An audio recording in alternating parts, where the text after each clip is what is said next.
বাংলায় কথা বললে অনুপ্রবেশকারী, আর পাঞ্জাবি ভাষায় কথা বললে খালিস্তানি। আর তোমরা কি তাহলে কেউ কেউ পাকিস্তানি? যখন তুমি সৌদি আরবিয়াতে গিয়ে মুঘল সম্রাটের গলায় কোলাকুলি করো, তখন দেখো না তাই সে হিন্দু না মুসলমান? যখন তুমি দুবাই যাও, কোলাকুলি করে একসাথে খাও, তখন দেখো না হিন্দু কিংবা মুসলমান? বিহারে গেলে অত্যাচার করো বাংলার লোকেদের ওপর। বিজেপিকে জেতানোর জন্য তুমি ঢাল তরোয়াল নিয়ে নেমেছো। এরপরে দেখবে আমও যাবে, ছালাও যাবে।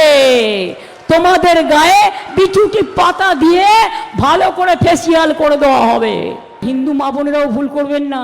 আসামে এনআরসি করে 19 লক্ষ লোকের নাম বাদ গিয়েছিল, তার মধ্যে কিন্তু 12 লক্ষ হিন্দুদের নাম বাদ দিয়েছিল, আর 7 লক্ষ মুসলমানের নাম বাদ দিয়েছিল।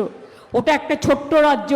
তাহলে বুঝতে পারছেন, আমরা যদি না থাকি তাহলে এনআরসি করে 1 কোটি লোককে যদি ভোট থেকে বাদ দিতে পারে, তাহলে এখান থেকে অর্ধেক লোককে তাড়িয়ে দেবে। বাংলাদেশের প্রথম 5D AI ইনভার্টার যুক্ত সর্বোচ্চ বিদ্যুৎ সাশ্রয়ী যমুনা এয়ার কন্ডিশন। বাংলার বাইরে মাছ খাওয়া বন্ধ।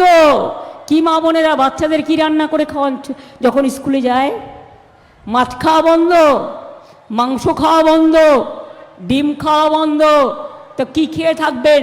আমার মাথা না ওদের মাথা? যে চোর ডাকাতগুলো বসে আছে। বিজেপি যা বলছে তাই করছে।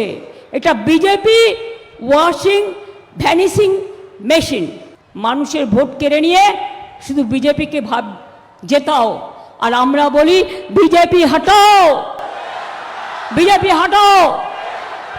দোকান বেচে ঝালমুড়ি বাড়ি থেকে তৈরি করে নিয়ে এসে আর মাইক লাগিয়ে দোকানে বাংলার ইলেকশন ঝালমুড়ি খাবে, বলুন মাছ ভাত খাবে? আমি বলি বাংলায় এসে সোনার বাংলা বলতে হলে বাংলার লোকেরা মাছে ভাতে থাকে। জয় হিন্দ, বন্দে মাতরম, জয় জোহর, ইনশাল্লাহ, জয় বাংলা, জয় বাংলা, জয় বাংলা, মঙ্গল হোক।